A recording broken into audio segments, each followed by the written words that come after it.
విశిష్టత. అమ్మాయిక ప్రతిరోజు ఆ రోజు యొక్క విశిష్టతను చాలా చక్కగా వివరంగా తెలియజేస్తారు. మరి నేటి విశిష్టత ఏంటి?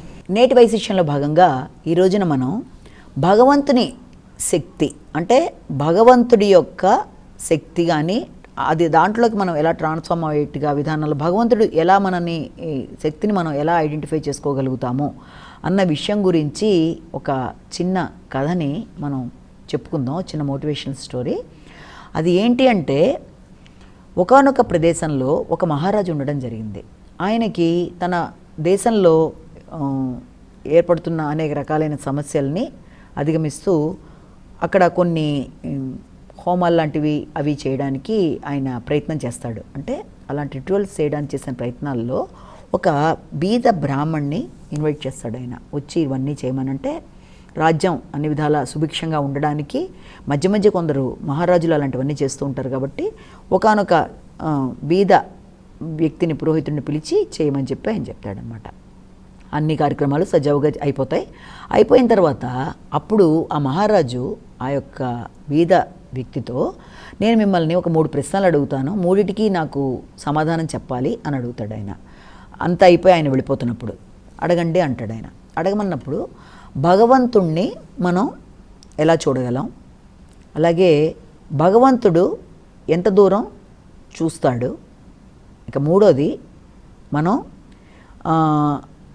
భగవంతుడి యొక్క మొదటిది ఏంటంటే భగవంతుడిని ఎలా చూడగలం, భగవంతుడు మనకి ఎలాగా ఎంత దూరం చూడగలుగుతాడు, అలాగే భగవంతుడు ఏం చేస్తూ ఉంటాడు. ఈ 3 ప్రశ్నలు అడుగుతాడు ఆయన. అడిగితే కొంచెం కన్ఫ్యూజ్ అవుతాడు అన్నమాట ఈ యొక్క పురోహితుడు. ఎలా చెప్పాలి ఏంటి అని అడిగితే ఆయన చెప్పే సమాధానాలు సంతృప్తినివ్వవు ఈ యొక్క మహారాజుకి. ఓ పని చేయండి, నాకు కొంత సమయం కావాలి అని అడుగుతాడు ఆయన. ఎంత సమయం కావాలి అని అడిగితే నాకు ఒక 4 రోజులు సమయం ఇస్తే నేను ఈ లోపల మీకు ఆన్సర్ చెప్పగలుగుతాను. అంటే 4 రోజులు సమాధానం చెప్పడానికి సమయం ఇస్తాను, ఇచ్చినా మీరు చెప్పే సమాధానం నా సంతృప్తి కలగకపోతే నేను మీకు రాజదండన విధిస్తాను, అంటే ఏంటంటే మీ శిరస్సుని ఖండిస్తానన్న స్థాయిలో ఆయన చెప్తాడు మహారాజు. అంటేనే భయం వేస్తుంది దీనికి. ఇదేంటిరా బాబు, మనం ఏదో ఇక్కడ పూజ చేసి వెళ్ళిపోదామని వస్తే నాకు ఇంత కఠినమైన పరీక్ష పెట్టారు ఈయన, ఇవి చూస్తేనేమో చాలా కఠినమైన ప్రశ్నలు, వీటి సమాధానం నేను ఎలా చెప్పగలుగుతానని ఆలోచిస్తూ సరే 4 రోజులు టైం ఉంది కదా, ఈ 4 రోజుల్లో చెప్పకపోతానా అనే ఒక మొండి ధైర్యంతో మొత్తానికి ఇంటికి వెళ్తాడు. వెళ్ళిన తర్వాత అక్కడికి వెళ్ళి ఆయన ఆలోచిస్తూ ఉంటాడు అనమాట. ఎలాగా ఏంటి, ప్రతిరోజు ఇదే ఆలోచన, రకరకాల ఆన్సర్స్ క్రోడీకరించుకుంటాడు. ఏ సమాధానం అతనికే సంతృప్తినివ్వదు. ఇలా అంటే గడువు సమయం దగ్గర పడుతుంది. అంటే మనం 4 రోజుల సమయం అడిగాడు కదా, 4 రోజుల సమయం దగ్గర పడుతుంటే ఇంకా టెన్షన్ పడిపోయి ఆయన చాలా ఇబ్బందిగా ఉంటాడు ఇంట్లో. అయితే ఆయనకు ఒక కుమారుడు ఉంటాడు. వాడికి మా అయితే 6-7 ఏళ్ళు వయసు ఉంటుంది, కానీ చాలా తెలివైన కుమారుడు వాడు. వాడు ఏం చేస్తాడంటే తండ్రిని గమనించి ఎందుకు మీరు ఇలా రోజు రోజుకి అయిపోతున్నారు అన్నట్టుగా అడిగితే అప్పుడు తనకు ఎదురైన సమస్యని కొడుకుతో చెప్తాడనమాట. నాకు ఇలా జరిగింది, మహారాజు వారు ఇలా ప్రశ్నలు అడిగారు, ఈ 3 ప్రశ్నలకి సమాధానం చెప్పకపోతే నాకు ఇంత రాజదండన కూడా ఉంటుందట, అందుకని నేను సమాధానం చెప్పలేకపోతున్నాను, సమయం దగ్గరికి వచ్చేసింది కదా అని బాధపడతాడు. అయితే ఓ పని చేయండి, ఆ 3టికి సమాధానం నేను చెప్తాను నేను అన్నట్టు. అయితే చెప్పేసే నేను తీసుకెళ్ళి చెప్తానంటాడు. అలా కాదు, నన్ను అక్కడికి తీసుకెళ్తే నేను చెప్తాను నేను అంటాడు. అంటే సరే ఎలాగో ఇక చేస్తే చేయగలడు, ఇంక లేకపోతే లేదు కదా, ఇక ఆల్రెడీ ఒప్పుకున్నాడు, ఎలాగైనా రాజు మందిరానికి వెళ్ళాలి. ఆ పిల్లవాడిని తీసుకొని అక్కడికి వెళ్తాడు ఆయన. వెళ్ళిన తర్వాత అక్కడికి వెళ్ళంగానే వెంటనే మహారాజు ఏం చేస్తాడంటే వీళ్ళిద్దరిని చూడంగానే మళ్ళీ టకటగా 3 ప్రశ్నలు అడుగుతాడు. భగవంతుడిని ఎలా చూడగలం మొదటిది, రెండోది వచ్చేసేటప్పటికి భగవంతుడు ఎంత దూరం చూడగలడు, మూడోది వచ్చేప్పటికి భగవంతుడు ఏం చేస్తూ ఉంటాడు. ఇలా అడిగేసేటప్పటికి 3 ప్రశ్నలు చెప్పేసి ఆన్సర్ చెప్పమంటే ఆ చిన్నపిల్లాడు అంటాడు, అయ్యా మహారాజా మీకు నమస్కారం, తప్పనిసరిగా చెప్తాం, కానీ ఒక చిన్న విన్నపం, మేము మీకు అతిథులం కదా, అతిథుల దగ్గరికి మేము రాగానే మిమ్మల్ని అతిథులుగా పిలిచిని వెంటనే మీరు ఇలా ప్రశ్నలు అడగని వెంటనే మేము సమాధానం చెప్పడానికి అంటే ముందు కొంచెం వచ్చిన అతిథులకి ఏదన్నా మీరు ఇది చేస్తే బాగుంటుందేమో కదా, ఇంత ముఖ్యమైన ప్రశ్నలు అడిగేటప్పుడు దానికి నేను సమాధానం చెప్పాలని వచ్చినప్పుడు కొంచెం అతిథుల్ని చూసుకుంటే బాగుంటుంది కదా మీరంటే ఆ పిల్లవాడి యొక్క ఆ నిశ్చిత దృష్టి, అంటే వాడి అబ్జర్వేషన్ అలా ఉంది కదా, అంటే ఫస్ట్ ఎవరన్నా ఇంటికి అతిథులు రాగానే గ్లాసుడు మంచినీళ్ళు ఇచ్చి మాట్లాడతారు కదా అన్న విధానంలో వీడు చెప్పిన విధానానికి రాజు అయ్యో సర్లే అనుకుని, సరే చిన్నపిల్లాడు కదా వాడు మహా అయితే 8 ఏళ్ళు ఉంటాయనుకుని వెంటనే ఏం చేస్తాడంటే పాలు తెమ్మని చెప్పి ఆజ్ఞాపిస్తాడు. అంటే రిఫ్రెష్మెంట్స్ లాగా స్నాక్స్లా ఇస్తాం కదా ఎవరైనా ఇంటికి వస్తే, అలా పాలు తెమ్మంటాడు. పాలు తీసుకొచ్చి ఇస్తారనమాట ఆ పిల్లవాడికి తండ్రికి. ఇస్తే ఏం చేస్తాడంటే ఆ పిల్లవాడు ఏం చేస్తాడంటే పాలు తాగకుండా పాలల్లో ఇలా చేపెట్టి ఇలా తిప్పి చూస్తూ ఉంటాడు అనమాట పరిశీలనగా.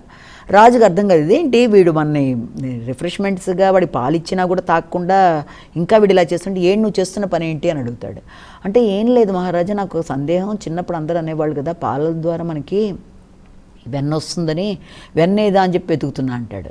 ఆయన నవ్వి, వీడు పిల్ల చేష్టలా ఉంది వీడు మాట్లాడుతున్న మాటని, దాంట్లోంచి అంత డైరెక్ట్గా నీకు ఎందుకు వస్తుంది వెన్న? పాలు అనేది కాయాలి, కాచిన తర్వాత దాన్ని పాలు తోడేయాలి, తోడేసాక పెరుగు వస్తుంది, పెరుగుని చిలికితే వెన్న వస్తుంది. ఇవన్నీ ప్రాసెస్ లేకుండా నువ్వు అడగంగానే నీకు అందులోంచి వెన్న వస్తుందా బాబా? అలా రాదు కదా అంటే, కరెక్ట్గా చెప్పారు మహారాజా. భగవంతుణ్ణి కూడా మనం ఎలా చూడగలమంటే ప్రాక్టీస్, మెడిటేషన్, భక్తి, శ్రద్ధ, ప్రేమ, జపం, తపం, ఆ యొక్క ఫీల్ అన్నీ మనలో ఎప్పుడైతే వస్తాయో అన్ని ప్రాసెస్లు సిస్టమేటిక్గా వెళ్ళి క్రమశిక్షణగా ఉన్నప్పుడు భగవంతుణ్ణి మనం చూడగలం. కానీ డైరెక్ట్గా దేవుడు ఎక్కడున్నాడు అన్న అడిగితే అంత తొందరగా మనకు కనబడ్డు కదా. అదే మీరు అడిగిన మొదటి ప్రశ్నకి సమాధానం. భగవంతుడిని చూడాలంటే నిరంతర అన్వేషణ, దేవుడితో మమేకమైపోయే సంభాషణ, ప్రేమ, అనురాగం, వాత్సల్యం, దేవుడి కోసం తపన, ఆ ప్రాసెస్లు అనేవి ప్రాక్టీస్, మెడిటేషన్ ఇవన్నీ ఉంటాయి కదా అన్నట్టుగా మొదటి దానికి సమాధానం చెప్తాడు. ఓకే అనుకుంటాడు మహారాజు, నచ్చింది ఆన్సర్. సరే అయితే మరి రెండో ప్రశ్నకి సమాధానం చెప్పు, అయితే మరి భగవంతుడు ఎందూరం చూస్తాడంటావు అని అడుగుతాడు. సరే చెప్తాను, కానీ నాకు ఒక చిన్న సహాయం అండి, మళ్ళీ ఇక్కడ కూడాను ఒక క్యాండిల్ కావాలి అని అడుగుతాడు ఆ పిల్లవాడు. సరే అని క్యాండిల్ అగ్గిపెట్ట తీసుకొస్తే దాంతో వెలిగించి దీపాన్ని వెలిగిస్తాడు. వెలిగించిన తర్వాత ఆయన్ని అడుగుతాడనమాట. దీపం అంతా కాంతి అంతా కూడా చక్కగా అంతా ఇది వస్తుంది రూమ్ అంతా. మహారాజా ఇప్పుడు ఈ దీపాన్ని చూశారు కదా, దీని కాంతి ఎంత దూరం వెళ్ళిందంటే ఒక డైరెక్షన్ అని ఎక్కడ వెళ్ళింది, మొత్తం అంతా వ్యాపించింది, ఏ డైరెక్షన్ వెళ్ళిందని నీకు చెప్తానయ్యా నేను అంటాడు. అలాగే భగవంతుడు కూడా చాలా అనంతం, ఆయన అన్ని వైపులా ఆయన శక్తి అనేది ఉంటుంది, ఆయన అన్ని వైపుల నుంచి మనం అబ్జర్వ్ చేస్తూ ఉంటాడు. ఇక్కడున్నాడా అక్కడున్నాడా ఎట్నుంచి చూస్తున్నాడు అన్నది మనం చెప్పలేం కదా. అలాగే కాంతి ఎలా వ్యాపిస్తుందో అన్ని చోట్ల భగవంతుడు కూడా అన్ని వైపుల నుంచి ఉండి మనం అబ్జర్వ్ చేసి రికార్డ్ చేస్తూ ఉంటాడు మనం చేసే ప్రతి పనిని కూడా అంటాడు. ఓహో ఇది కూడా బాగుంది అనుకుంటాడు. ఇక మూడోది, మరి మూడో ప్రశ్నకి సమాధానం నాకు నువ్వు చెప్పాలి, మరి ఆయన ఏం చేస్తూ ఉంటాడు అని అడుగుతాడు. వెంటనే ఆ పిల్లవాడు అడుగుతాడు, సరే నేను చెప్తాను సమాధానం, ఇంతకీ మీరు ఈ ప్రశ్న నన్ను ఒక స్టూడెంట్లా అడిగారా టీచర్లా అడిగారా అని అడుగుతాడు. అడిగితే ఉపాధ్యాయుడిగా అడిగాడా లేకపోతే విద్యార్థిగా అడిగాడా అంటాడేంటి అనుకొని అప్పటికే ఆ మహారాజుకి పిల్లవాడి మీద వాత్సల్యం వచ్చింది. ఎందుకంటే వాడు చాలా జీనియస్గా చెప్తున్నాడు కదా రిప్లైస్, ఆ సమాధానాలు నచ్చాయి కదా. అందుకని సరే నేను విద్యార్థిగానే అడుగుతున్నాను నిన్నని నిజంగా మనస్ఫూర్తిగా చెప్తాడు. మరి విద్యార్థిగా అడుగుతున్నప్పుడు నేను టీచర్ని అయినప్పుడు నన్నేమో ఇక్కడ నిలబెట్టారు, నా ముందు మీరేమో సింహాసనంలో కూర్చున్నారు, టీచర్ ముందు స్టూడెంట్లు అలా కూర్చుంటారా అని అడుగుతాడు. కరెక్ట్గా చెప్పని చెప్పి ఆయన దిగిపోయి సరే సింహాసనం మీద నువ్వు కూర్చొని పిల్లవాడిని కూర్చోబెడతాడు. అడిగి మళ్ళీ అడుగుతాడనమాట వినయంగా వచ్చి, బాబు టీచర్గా భావించాడు కదా ఎలాగా మరి అని అడిగితే, మీకు ఆన్సర్ ఇక్కడే కనబడుతుంది కదండి, భగవంతుడు ఏం చేస్తూ ఉంటాడు ఇక్కడ ఆన్సర్ కనబట్టలేదా? భగవంతుడు తలుచుకుంటే ఉన్నవాడిని లేనివాడుగా, లేనివాడిని ఉన్నవాడుగా, మహారాజుని మామూలు వ్యక్తిని మహారాజుగా చేస్తున్నాడు, మీ ఎదురుగుండా కనబడుతుంది కదా, భగవంతుడు చేసే పని ఇదే అంటాడు. వాడి ఆన్సర్స్ అన్నిటికీ మెచ్చుకొని ఆయన మహారాజు ఆనందపడి వెంటనే నా రాయల్ కోర్టులో నువ్వు చక్కటి అడ్వైజర్ అయిపో అని చెప్పి మంచి పోస్ట్ ఇస్తాడు. ఇది కనుక మనం చూస్తే మన నిజ జీవితంలో కూడా చాలామందికి తెలియని కొన్ని విషయాల్లో భగవంతుడు సర్వాంతర్యామి, ఆయన శక్తి అనంతం, మనతోనే ఉంటాడు, మనలోనే ఉంటాడు, మనకు గైడెన్స్ ఇస్తూ ఉంటాడు. దానికి కావలసిందంతా ఏంటి అంటే మనం గ్రహించవలసింది నిరంతరం భగవంతుడి మీద ఒక నమ్మకం ఉండాలి, వినయం ఉండాలి. అంటే ఆర్డర్ చేసి నాకు చెయ్యి భగవంతుడు అలా కాకుండా ఒక నమ్మకం.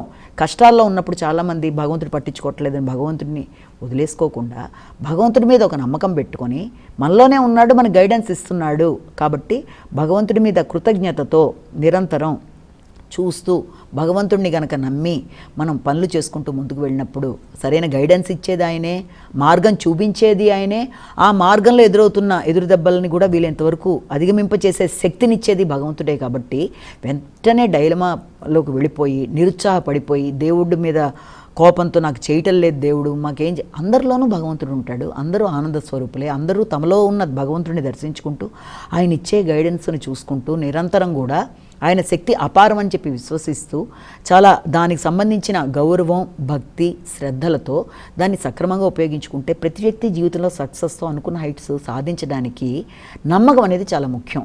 వెంటనే అపనమ్మకంలోకి వెళ్ళిపోయి బాధపడకుండా, కొన్నిసార్లు ఎదురవుతున్న ఎదురు దెబ్బల వల్ల దేవుడు లేడనో, అవిశ్వాసంతోనో, భగవంతుడిని నమ్మద్దనో, బాధపడుతునో, ఇక లేదు అనే అసంతృప్తితో వదిలేసుకునే సందర్భాల్లో కూడా వీలైనంత ధైర్యం తెచ్చుకొని భగవంతుడు మనని గమనిస్తున్నాడు, తప్పనిసరిగా చూడడం ఒకటి. రెండోది, అన్నిటికంటే ముఖ్యం ఏంటంటే మన ఎఫర్ట్స్ ఎప్పుడూ వదిలేయకూడదు.